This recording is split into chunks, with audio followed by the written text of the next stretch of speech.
Hey man, you know what the deal is. I'm over here chilling out here in the hills somewhere in Hollywood. I got my partner with me, my player partner, my top fly player, yeah. Um, Introduce yourself, brother. Let them know how you pronounce your name. Say how you heard it.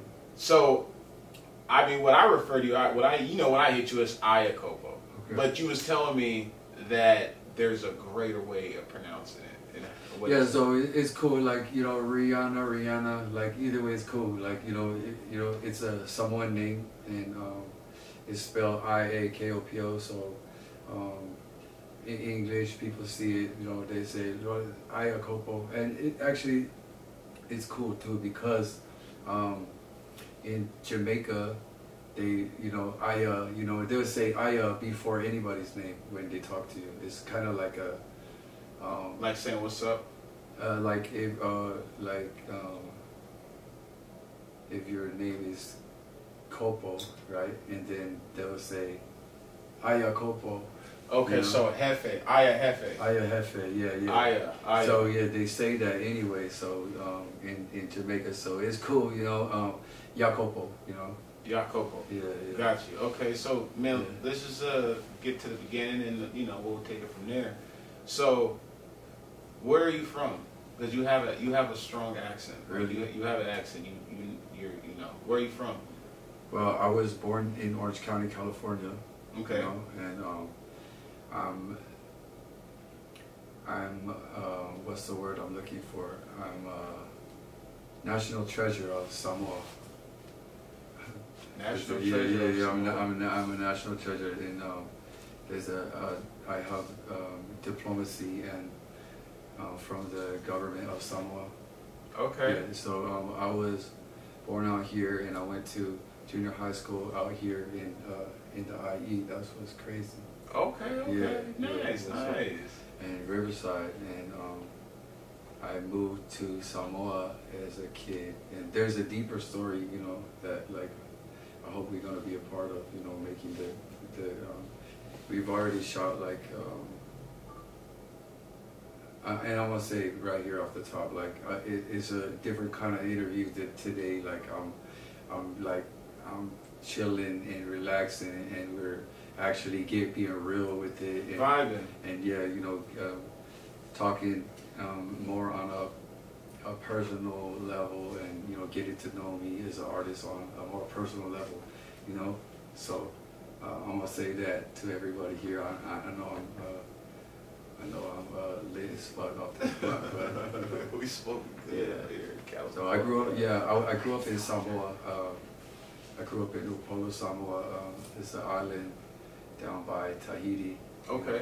It's not far from Madagascar, and we speak Polynesian language, which is connected to many other islands as well, and also into Madagascar, the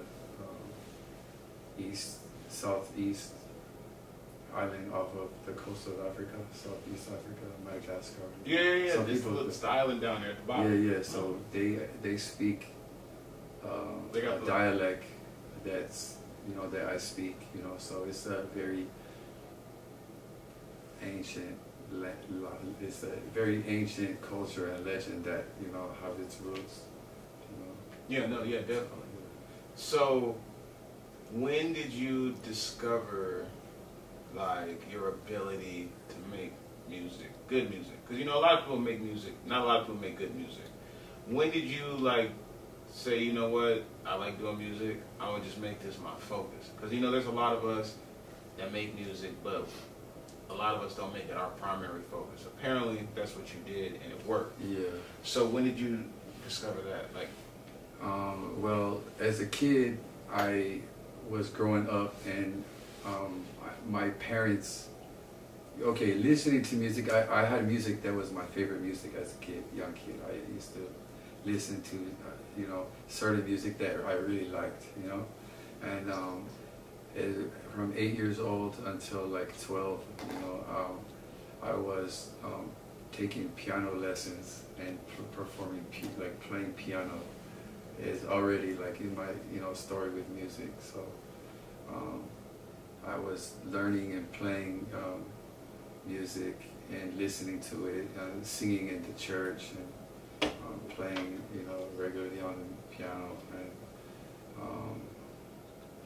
And when I was like 12 or 13, I got a guitar, and I started playing the guitar, and my brother got the drums. So actually he got the drums first, and then I got the guitar. Mm-hmm. And then we started playing and rocking out, like jamming, like, and I didn't really have, I think I had like 3 or 4, maybe a few more guitar lessons, I started, and I understood music already. So when I would play the guitar after I just learned the basics things, I kind of already understand music, so it was easy for me because I already knew the piano and played and singing and stuff. So okay, I started writing songs and performing it with a band, like a little house parties when I was like junior high school. And then okay, yeah, and then in high school we used to beat on the lunch table, yes, and we'd make a beat, and then we would we would all rap and sing whatever, freestyle and sing songs and fucking just go crazy, Mm-hmm. And one day at lunch, Samoa at this time, and we at lunch, I'm at the table, and we're, just beating on the table and making song, and this kid, one of the kids, came up to me, and he said, I want to take you somewhere. And he's like, I have a surprise for you. And then he took me to, he took me out of school. Like we left school after lunch. We didn't go to the 5th and 6th period class, whatever. He took me on a bus, and we went to the town, and we went to this little shack, and this guy started tattooing my arm, and then after I didn't even know what he was doing. He just grabbed my arm and started tattooing my arm. And after that, he took me to the nightclub, and we met I don't know, the band leader. I don't know, I don't remember if we met the owner of the club or not that night, but I met the band leader of this band that performed at the one of the popular nightclubs in Samoa. Oh. In the only one city in Samoa. It's Apia. And I lived in a village, maybe 20 minutes or 15 minutes by car from that city. It's not a big city, but and one of the clubs, the popular clubs, it's more a little bit on the ghetto side, but it's popular.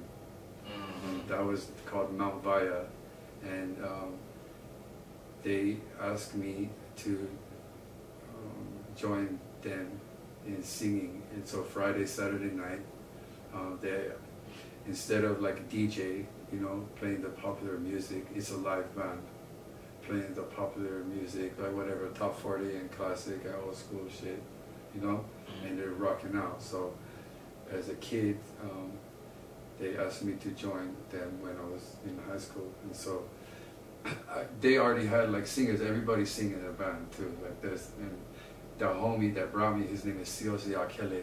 Shout out to my boy Siosi Akele, because he really was the first one to really make it happen for me professionally.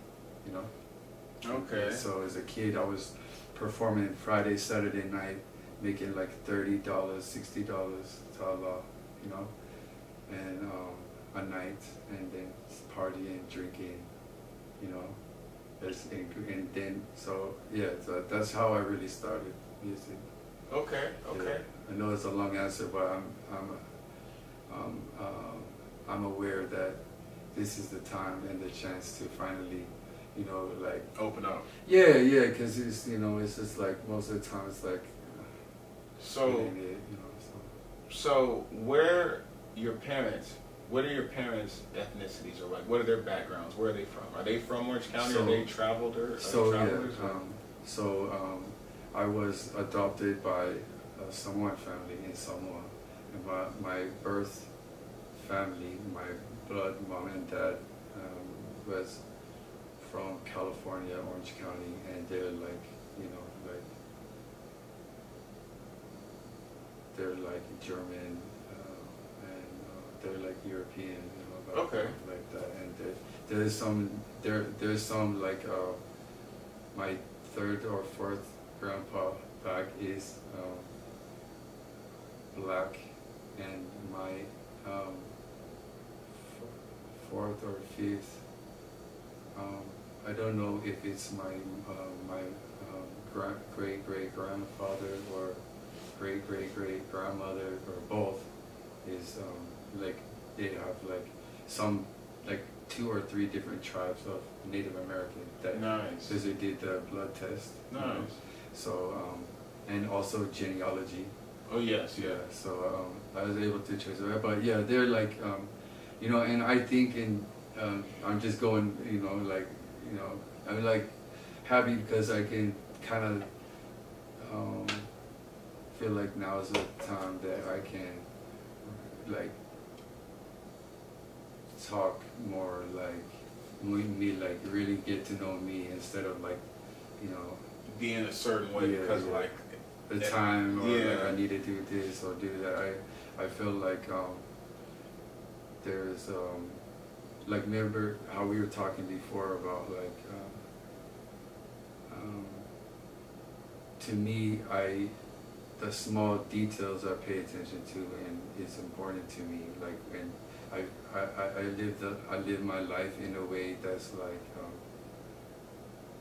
like personally, like my taste, like my decisions is based on like vibrations, and also like a relationship like with like I can say God, you know, with my angels and with like forces on the other side, you know, like living with like that relationship with God and the Creator, and like we have and connecting that in real life. And so sometimes there's different seasons, and then it's like, look, I'm living my life based on knowing and trusting that God has my back, that, you know, that like it's all, I'm part of something that, you know, it has its place, you know. Definitely. So once you like started like doing music and stuff, right? You said that your buddy, he introduced you to it to a professional level. Explain like what is like the professional level. Well, I think professional level, like you could, you know, just to be clear, you know, like for like professional level is a lot of work. Like Michael Jackson, that's pro, you know, that's professional. Like he, like, you know, he perfected his craft, and Definitely. he lived it to the fullest extent and pushed the limits to great levels. Bob Marley, you know, and professional, you know, like the greats, you know, look at 50 Cent, like professional to me is, you know, there's different tastes and different like lanes, like, you know, so it's like there's a professional way that you do business and you like conduct your brand and your, you know, your life. It's, I mean, it goes, you know, but I don't know, like I could go on, but I think that personally, you know, I look at like music and stuff is like, it's something that is like,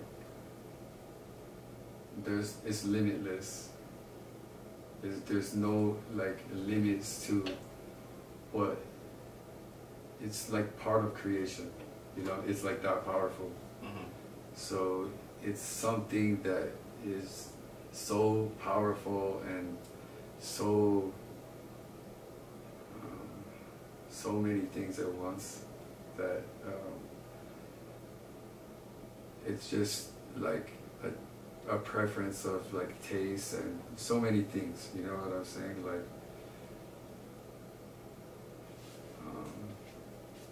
for me, music is like I wanna make the kind of music that I wanna make. You know, it's good when you can work with the big companies and do stuff, but the basis is it's not really there for me. It's like something else, and it's very personal. It's very unique. You know, like how I view and how I live my music and shit. Like, I'll do, and it's a perspective. The reason why I'm taking my time is so that you know, like it's like more like it's not just like this answer or something that is like so short, and you know, it's like it's many things at once, you know. And, it's very personal to me, you know. So like, yeah. No, yeah, definitely. So, when you started recording, about how long into you like recording when you was like started really like doing it, so until you got your first song that started getting some traction? So yeah, so as a kid, you know, in high school, I was a teenager, just performing, but I never recorded any music until I came back here to the States. And then I was, when I came back to the States, I formulated a band, and we started rehearsing and performing at like the little clubs and stuff around. And then after about a year or two, like I got a record deal from Paramount Records, this this company, and we recorded my first album. That was the first time I like recorded. You know. So how did you get on their radar? It was like a friend of mine's dad, which was Samoan, and he like took interest in us somehow, and then he suddenly brought this guy over, and you know, to check out our rehearsal, and then they gave us this little record deal. You know, it was like 10 cents per album or something crazy like that, and so I signed the deal, and then I just signed it, and then they like, you know, like basically just gave us a rehearsal place and recorded us. That's the, you know, we made the album, and then after it was like the band, the members of the band and everybody, and even, I don't know, can't remember exactly how it all went down like that, but it was like we was unhappy with the deal, so we had the choice, like, you know, just to walk away instead of drop the album. Okay. And so I walked away, and then I was like, I'm gonna go and hustle up some bread and do this shit on my own. Okay. So I went, I hustled up some bread. I went up to Northern California and then got some weed. And then brought that shit back down here. And I did that shit for, you know, like a year or two, I don't know, something like that. And I got my bread up, and then something like within me was like, it's time, you know, because I was just recording with the band, we were performing a little bit, And I was like, I gotta get in there and record. So I went in there and I recorded at this studio in Newport Beach. Mm-hmm. Yeah, and then that was, you know, the first time that I really, luckily I had a little bit of experience from like a couple months before, or whatever it was, you know, from recording the whole album with the other guys. So, but this was, you know, this is my first project that I officially dropped. You know, I used some songs, probably a little bit, maybe one or two from that project that maybe I was working on, and then I made the songs on the spot. I just got a hotel right next to in Newport Beach, like right next to the studio, and I just I would record like every day, like 8 hours a day or some shit like that, you know. And then I just did that for like a couple months, and I made my album, and then I just dropped it, and then luckily one of the songs somehow, like, it got on the radio in Hawaii, and that's how, and then from there I started touring. And the song, that first song that I dropped on the album, I called the album Let Your Light Shine, and the song that broke was called Let Your Light Shine. It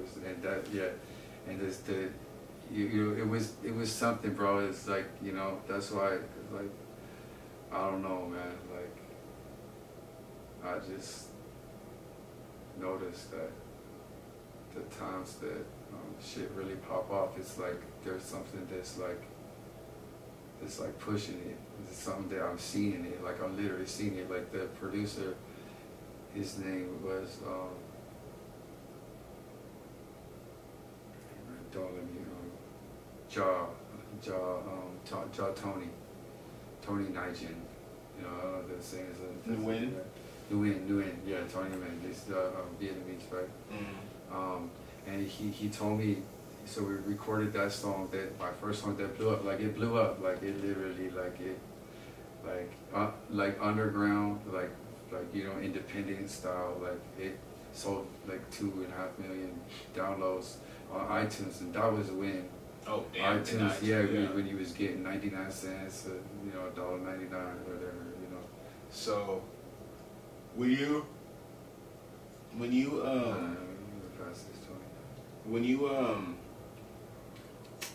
was getting that bread back then, like, and you started getting some traction, and you started seeing money coming in from like your passion, your music,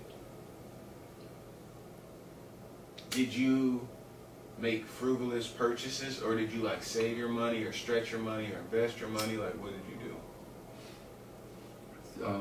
To be honest, like, I mean, like, to be fully detailed, like, you know, the beginning, like, I didn't see no money, like, because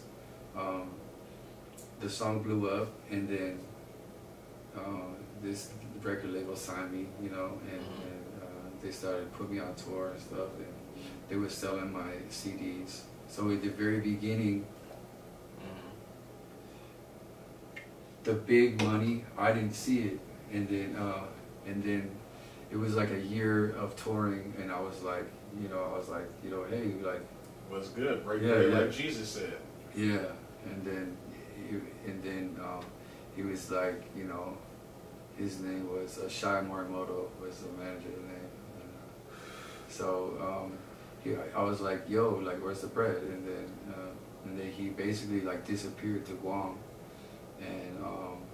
And then I kept touring, like I was doing shows, so yeah, I was getting money at the shows. I was getting like $2,000 a night, maybe sometimes, like. Cause you was packing them out and shit, like people was popping out. Yeah, people. I had the song that everybody knew. Okay. Everybody, like, they played the song like so many times a day on the station, on the radio station, just like how they play Drake songs out here. That's how they was playing my song in Hawaii, and like in all the different islands out there. And then it spread from there, like, you know. So I was, you know, making money doing shows, but the money from the downloads and shit, like, I didn't see it front, like, on the digital side, even though like, but I did. So okay, so I'm gonna answer two things because you know, at least I could tell my, you know, my story. You know, at least it's my story. It's wisdom, it's experience. But yeah, so after like a year, I was like, "What's up?" with the manager, you know, Shai, and he was like, you know, he disappeared to Guam, and then, you know, that was that, and then I kept on doing shows and touring because we was, you know, we had a hot song. Yeah, and we was out here too. We toured out here in America and in the islands, basically, in Mexico. You know, that's when I first started with it, and we was doing shows, you know, like we were doing shows regularly, you know, and so I was making some money there, and we was selling the CDs like you know, like on our hands, you know, one by one, you know, type shit, you know. But we would make enough money to eat, you know. We make 100, 200 each, you know, just as a band. Like everybody had their CDs. That's where we walk around, whatever, people buy them and shit. Like after the show, we always buy them. So we was doing that, and then one day I met this guy named Danny Jacoby, and that was in San Diego when we was like. We was touring on a tour bus, and like all like red, gold, and green tour bus shit. And this guy came to one of our shows at the World Peace Center in San Diego, and he was like this lawyer, and he heard about my story about the song, and that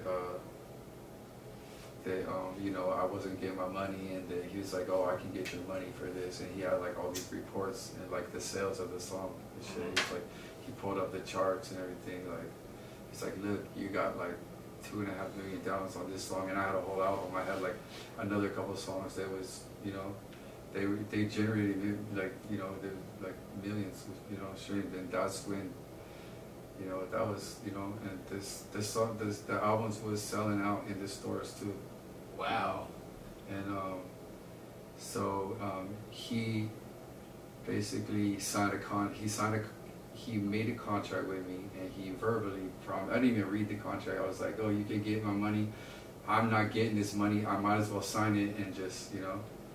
And then so he put on a suit and went down to some of the distributors that was distributing my music,